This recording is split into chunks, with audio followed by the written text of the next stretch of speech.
Hari Om. Let's start with a prayer. Om Sahana Bhavatu Sahanau Bhunaktu Sahaviryam Karavavahai Tejasvinabadhitamastu Mavid Vishavahai. Om Shanti Shanti Shanti. Chinmayam Vyapiyat Sarvam Trailokyam Sacharacharam Tatpadam Darsitam Yena Tasmai Sri Gurabhi Namaha. Sri Gurubhyo Namaha. Hari Om. We are analyzing the Mahavakya Tattvamasi, where there are three parts, that is Tat, Tvam, Asi, that you are. So, in that, first we need to know who is that you that is being pointed out by the scriptures, and it's not the you that we think we are, that I am that. So, what is that I am? And that needs to be first inquired, because without knowing the subject of that statement, the predicate you are that doesn't make any sense. Just as we mentioned, say this Manas Sarovar is 10 miles long. So without knowing what is Manas Sarovar that is being talked about, 10 miles long will not make any sense. So first the teacher and also the student should know what the Manas Sarovar is referring to. And the student should have understanding that he knows Manas Sarovar, but he doesn't know that it is 10 miles long. Then the teaching is complete. If he knows also that it is 10 miles long, then there is no more teaching. It's only restatement of what student already knows. So, Tattvamasi becomes a teaching only when I understand what is that being pointed out by Tvam Padartham. And that means from the student point, he should know who I am, that is being referenced as I am that in that I am. And we analyze how can I find who I am by process of discarding what I am not and establishing who I am in the process. I am is a subject, and anything that can be objectified cannot be me, cannot be I am. And this has to be understood. In the process, we also discuss the role of the mind. So mind is required. So it's not going out of mind or going beyond the mind. Mind is required. But what is going beyond mind or mind goes away, implication is the notional mind as I am this will go away to establish I am that Sakshi, which is pure existent consciousness. This is not a statement, it is a statement of a fact, not as a fact, as a thought, I am something. It is I am understanding as pure Sakshi, and the Sakshi is that who is witness. Witness implies that which is different from witnessed. So there, when I say Sakshi implies there is a Sakshyam. Sakshyam means that which is you are witnessing. So when I say there is Sakshi and there is a Sakshyam, there is a Sakshyam and Sakshi, it provides a duality because one is different from the other. So now I have to understand the statement I am that in that which is rejected as a part of the Sakshyam, which is part that I have witnessed, also has to be included in the Sakshi. How do I include that? That is why the Vedanta becomes a pramana and the statement becomes a teaching. Just as I understood now what is Manas Sarovar, now I'm trying to understand it is 10 miles long. So 10 miles long is a new information I have to fit into the statement of what I already know about Manas Sarovar. Now I know it is also 10 miles long. In the same way, now I understood who is that I am, that as a pure existent consciousness as Sakshi. Now I understand what is that being pointed out by the scriptures as you are that. Because in arriving Sakshi that I am, I eliminated all that I am not that, neti, because that is an object and I am is a subject, and subject cannot be objectified, and subject is different from object, and object cannot be a subject. All that is involved in Druktradusya Viveka, seer-seen distinction, and all the scenes are dismissed or not the seer, and the seer is a conscious entity and the seen is unconscious or objects or inert things. Now the question comes in, says, I am that also as implied, because when I say I am Brahman, nothing can be eliminated, everything has to be included. So even that which I rejected as I am not that has to be included as I am that also. How do we include that? Because that is the teaching. And therefore, this teaching has to be understood by properly understanding what is that being pointed out. That stands for an object. So that involves the whole universe, because universe is nothing but all the objects that I can point out as that. That can be a concept. And that can be even the creator. God created. Who is that? That God created. So even God can be included in that, but God himself is part of my knowledge, and that's what the others acharyas interpret, is God is also object, and therefore every object has attributes. So God also has attributes by definition, and therefore what are the attributes of God? According to Bhagavan Ramana, he says Ananta Kalyana Gunashram. He has infinite auspicious qualities. So infinite itself is not a quantification. Therefore, that itself cannot be understood by any mind. But it's only that which we can say is a Ishvara, also objectified in that analysis. But for us, we have to understand what is that. To understand I am that statement, Tattvamasi statement, has to be understood clearly. So for that now, we go into analysis of what is Tvam Padartha. Tvam means that we said, and includes the whole universe that I can perceive, or I can conceptualize, or I can know, either through direct pratyaksha pramana or due to anumana pramana. In fact, all pramanas only try to tell me what is this, what is this. All prameyam is involved in all the pramanas, except the Sabda pramana that we are talking about, where it's trying to point out yourself as the source of object. Now, let's look at what exactly is implication of I am that. We said this statement comes in the Chandogya Upanishad as the teaching. It says that which is being pointed out. What was being pointed out? It starts that there is what was there before creation, is existence alone was there before creation, and that existence itself is the nature of the consciousness. Therefore, that existent consciousness which is anantam, because ekameva advitiyam, it's nothing, there is nothing other than it. Therefore, it is infinite, it is limitless. Therefore, it is Ananda Swarupam. So what was there before creation is Satchidananda Swarupam. It's called Swarupa Lakshana. And that became many. And therefore everything is world is nothing but that Satchidananda Swarupam and many. So there are two aspects here. Ananda is infinite, we'll come back to that. But here says that itself became many. So if it is Sat and Chit, and these are the two aspects as though, and we are looking at the whole universe, and I am only seeing the Sat aspect, existence aspect, because I say everything exists. Now we are let's go into more detailed analysis of what exactly is the world. We have analyzed a little bit already once. Now we have to recapitulate all that knowledge that we went through in the analysis of Tvam Padartham. To complete the story, I am that. Now when I say existence, where exactly is existence? So when we said from Atma Akasha Sambhutaha Akashat Vayu Vayu Agnihi Agni Apa the Prithvi. So when we're talking about 5 elements that are being created, each element retains the original that was there as pure existence, is still pervading. Akasha exists, and then Vayu exists. So existence is coming through. So what exactly is existence? When we see an object, we say object is. So if I have a pen here, it says pen is, right? So pen exists. So where exactly is the existence of that pen? So if we say pen exists, because non-existent pen I cannot see. So the very fact that I am able to see the pen, because the pen exists. I am not creating the pen for me to see. So it's not my creation, it is Ishvara creation. It is created from the whole universe itself, or assembled in this form as a pen. Therefore, the pen that is already existing that I am seeing. So if you ask, where is the existence at? So if you look at it, pen exists. When you say pen is. So existence is not a property of this pen.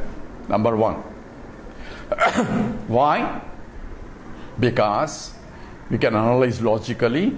Number one, existence is a property of particular object.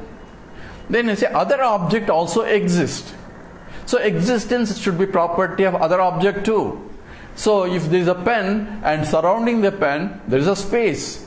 So space also exists. So place is also property of this space also. Existence has to be property of the space also. So what exactly that property that can only differentiate one object from the other? Existence cannot. So existence cannot be a particular property. It's a common property for all objects. Number one. Number two, says where exactly is this existence in this pen? It is not a part of the pen. If it is a part of the pen, then other part doesn't exist. That's what implies. So, but other part is also is. Therefore, it is not any particular part of the pen. Now, is existence is there as a property of the pen? Existence cannot be property of a pen because the property should be different from the locus of the property. When you say blue lotus, blue is different from a lotus. The lotus has the blueness. So therefore, the property should be different, attribute should be different from the Visheshya or the object that has the attribute. I am a tall person. Person is different, but tallness is only one attribute of myself. So attribute should be different from the locus of that. So if the pen is different from its attribute, if we say existence is an attribute of the pen, then pen should be different from existence. That means pen becomes non-existent. Okay, anything different from existence is only non-existence. Therefore, existence cannot be a part. Existence cannot be property of any object. Existence pervades every object because every object has existence, and therefore existence is an independent entity, independent of the pen, independent of the space, independent of anything, but it provides or lends existence for the object. So we have to understand all this means. We take it for granted, oh, it exists, because non-existence we cannot perceive. Only whatever we perceive in the whole universe, this, that is being pointed out, that is nothing but pure existence that pervades that and lends the existence for the object. So when we say object exists, only because of that existence that is supporting this. That has to be analyzed. Now let's go a little bit to understand this. What it means is, let's go to our gold example, because this example is given by the scripture in the same Chandogya Upanishad. Before Uddalaka teaches, he gives these three examples. From the point of gold, Yatha Saumya Ekena Lohamanina Sarvam Lohamayam Vigyata Vacharambanam Vikaro Namadeyam Lohamiti Eva Satyam Yatha Saumya Ekena Murtpindena Sarvam Nulmayam Vigyata, and therefore Vacharambanam Vikaro Namadeyam Mutikitcheva Satyam Yatha Saumya Ekena Nakanikruntanena Sarvam Kashnaya Samvigyata Vacharambanam Vikaro Namadeyam, and Kashnaya Sameva Satyameva. Kashnaya means wrought iron or black iron, and that is Nakanikruntaram is nail cutter. At that time also they used to have nail cutter. So looking at the nail cutter, it is supported by and exists because of the wrought iron. So all the ornaments exist because of the gold. Now we mentioned in the previous talk what is Samanya and what is Visheshana. Samanya is a gold because it is common factor, which is called Samanyam. So in the ring, in the bangle, in the necklace, in the bracelet, gold is pervading, and gold lends support for the existence of the ring, the bangle and the necklace. And without the gold, there cannot be a ring, there cannot be a bangle, there cannot be a necklace. So it pervades all the ornaments. It is different from all the ornaments, yet it supports all the ornaments.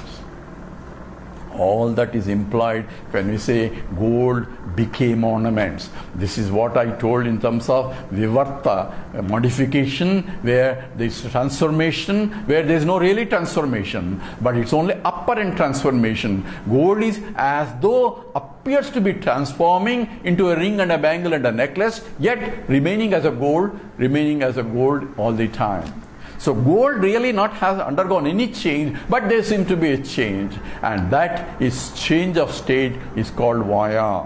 So we introduce the concept of Maya. We introduce transformation, less transformation, which Scripture says, Vacharambanam vikaraha. It's only speech, there's no real transformation there. Ring is only, we call it for convenience as a name for the gold only. In that form we call that gold in the form of a ring. And the other one, same gold only, we call it as a bangle. And the same gold is in the form of a necklace. We're only making a new words for different forms, but it's only gold all the time. Why? Gold is common factor. Even if I change the ring into bangle, gold does not get lost. Gold never get lost. That's law of conservation. So gold remains as gold. All transformations from a ring into bangle, bangle into necklace, necklace into bracelet, all can occur, but gold remains as gold still. Now apply this same logic to Sat, existence.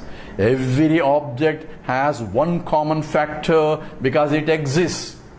Say, the pen is, the book is, the table is, and the world is. So everyone is means the existence is expressed as is, and without the existence I cannot say the pen is not only, that means it has no existence. So existence is common, just as the gold is common in the ring and the bangle and the necklace. And gold, we call it as material cause, because of which it exists, without which it cannot exist. In the same way, the existence is the material cause for the whole world, because of which everything is existing, but without which it cannot be existing. So now we have to apply. I can see in the gold case, because I can see the gold different from the ring. Ring is there, but I can also see the gold. Why? It's different from iron. If you put an iron ring and a gold ring, I know this is an iron ring and that's a gold ring. How do you know? I can easily see. But there are some cases, sometimes it looks like gold, but it may not be real gold, because it may be an artificial gold. That's why you have to be careful when you go and shop around gold. But I can, one way or other, by analysis, by using a chemical analysis or spectrographic analysis, I can determine it is indeed gold. Therefore, one can find out that there is gold, that gold is a common factor, and that is, we call it samanyam, common factor. What is changing factor? Called Visheshanam, particular factor. Ring is particularly different from the particulars of a bangle, because particulars belong to the attributes. So attributes that make it different from a ring, from a bangle, and a bangle from a necklace, those are specific or Visheshana, that is particular properties that make one object different from other object, even though everything is gold. All that is we know, but now we apply the same way to that existence. Gold I can see also through, because gold has a properties which are different from iron properties, because it has a shining, it has a glisters. Gold shining is different from silver shining. So I can say this is silver and not gold, and other one is gold, because it's its own properties. Therefore I can differentiate gold from silver. But Sat is not a property. So it is neither a property or a product, and therefore everything I say this is, it is common factor, like samanyam, just as gold is in this, gold is in that. So existence is there, existence in this, existence is there, but existence cannot be perceived. So existence is imperceptible in contrast to the ring and a gold or a silver. This is where things become different or difficult, because in the case I can easily distinguish a gold versus a ring, because I can see gold versus a silver. but I cannot differentiate what is that existence, even though I know it exists, but I cannot directly perceive the existence part, and therefore I have to distinguish using intellectual analysis. That's why scripture says you need a viveka. Viveka is a discriminative intellect, what is real and what is apparently real or mithya. Because I am seeing something, therefore I am experiencing. But what I am experiencing is not really real, because what I am experiencing changing from a ring I am experiencing, it becoming a bangle. So no more ring there. But yet, what is real there is gold remaining the same. Same way, existence pervades the object. Existence pervades every object. It lends support for every object for its existence. And even when the object is removed, existence remains. It doesn't get destroyed, it is still there. And that, Krishna, is absolute law of conservation. Just as gold doesn't get destroyed from a ring into bangle or a bangle into necklace, existence cannot get destroyed. That is, existence was there before, existence is now expressing itself in variety of forms, and even if the whole world is folded as in pralayam, existence still remains as is. That's why asato vidyate bhavo na bhavo vidyate satha. Krishna tells this absolute law of conservation in the Bhagavad Gita in the 16th sloka. Second chapter in the 16th sloka says that which exists can never cease to exist. And that which is non-existent can never come into existence. Matter can neither be created nor destroyed. And this is exactly, existence cannot be created nor existence can be destroyed. So in a way, it is a law of conservation that is an absolute level. And that is what absolute, because it cannot undergo any change also. Matter can go from one form to other form. Therefore, that existence has to be understood when I am looking at every object. So every object that I see, that existence pervades the object, which is imperceptible, but I can see the object only because existence is there. Without the principle of existence, I cannot say that there is an object. And Bhagavan Ramana Maharshi, people quote because Bhagavan Ramana, who I am, inquiry, but here in the Saddarshana sloka, the very first sloka, he starts with this. Sat pratyaya kinnu vihaya santam ruddhyeshu chinta rahito adakya katam smaramah tamameyamekam tasya smriti tatra dudhaiva nishta.